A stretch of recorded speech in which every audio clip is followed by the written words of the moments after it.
start of it all again. I'm looking forward to seeing it start up again. Hasn't really been a very long break. There were a lot of comments about the compression of 2 seasons into one, which obviously left pretty well everybody very drained. The organisers have to be more aware, now the circumstances have changed, of where the players are travelling, time zones and the breaks. And I'm really looking forward to possibly the women's more than the men's, probably the women more than the men's, certainly the women more than the men's when it comes down to it, because over the last 5 or 6 years, I think the women's game has very often saved the men's game at tournaments. The matches that so many of those women have played at the top end of the rankings, which includes Camille Serme, for example, who's had to retire sadly, which is a very big hole, a very big loss to world squash, Europeans, French squash, because what she did was pretty amazing. And she was right at the heart of that top group. So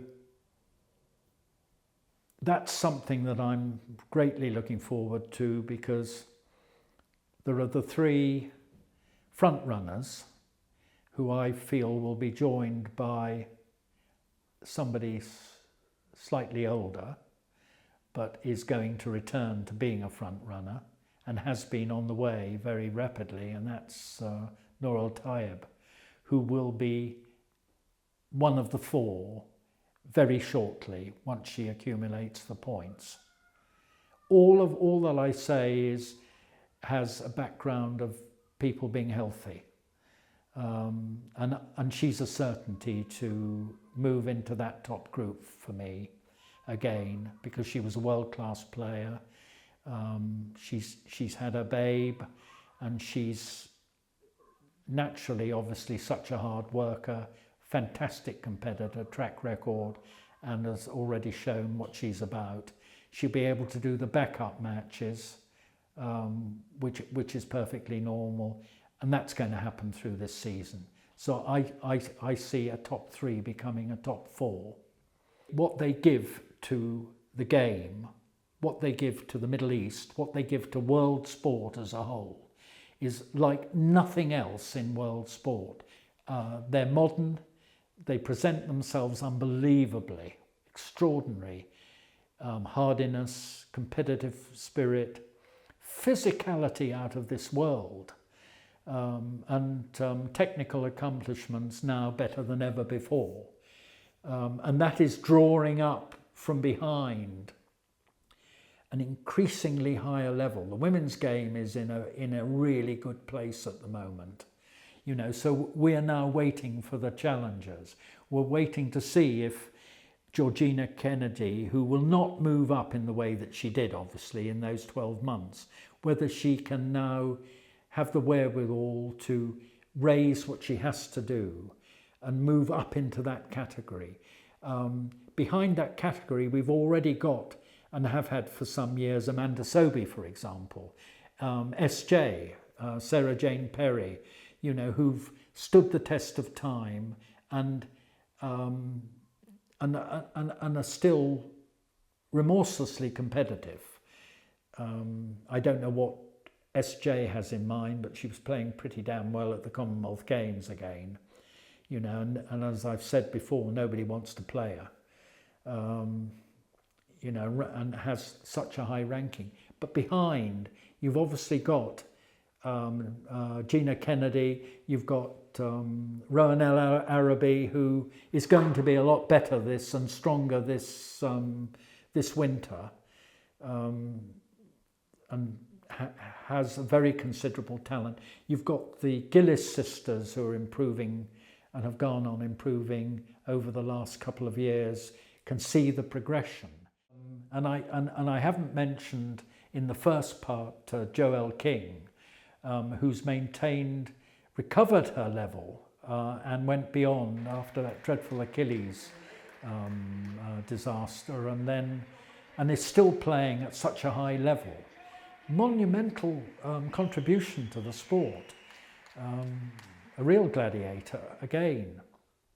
You know, so I look at that, and I saw the way that she was taken to the wall by Lucy Turmel, for example, who is in that pending situation and seemed to be the best match that she'd ever played, and basically did for Joelle's chances in the Commonwealth Games, actually. So you're getting these Holly Norton, who suddenly emerged in the Commonwealth Games in that way. There are players who have the possibility, but I don't know them, and I don't know how hungry each one is, because those guys at the top, and this is the point, when Jahangir was number one, before Jansher materialised on the scene, in those early years, JK, when he first became number one, was working harder than any player in the game.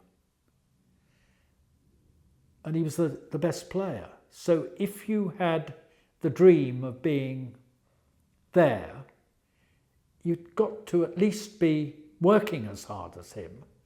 You'd also have to recognise that you might not actually have quite his kind of talent and other thing, but which meant that you had to work even harder and more comprehensively. And those girls, those women, those ladies, it's going to be fascinating to see who actually has the wherewithal, you know, who has the hunger, to see what happens then, because those guys at the top are very hard workers. Shabini has to be very clever in what she does, but then I've never seen a player like her. And I've seen all the best women since I went on court 100 years ago at the Lansdowne Club with Heather Mackay, when she'd come there before her British Championships from Australia. And there's never been a player like Shabini. I hope she's able to play on for a very considerable period, and I hope that she doesn't have to play on with a leg and a half. Those contending players have to realise the facts of life, that you're not going to join them. Whether you get a little tickle every now and then, you're not going to join them unless the work that goes in is going to be never-ending. And it won't happen in an instant. It's very exciting, and I will be looking forward to the first Gohar Hamami battle.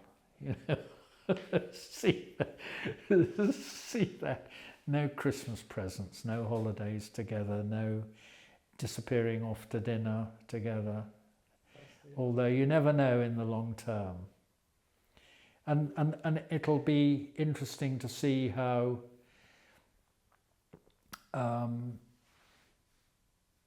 Nouran develops with Rodney Martin, because he's obviously going to try to slightly redirect her game in terms of variations.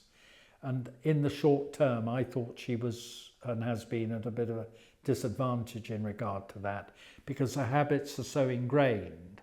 But then Paul Cole's habits were ingrained, and working with Robert Owen has made such a difference. He opened his mind out, and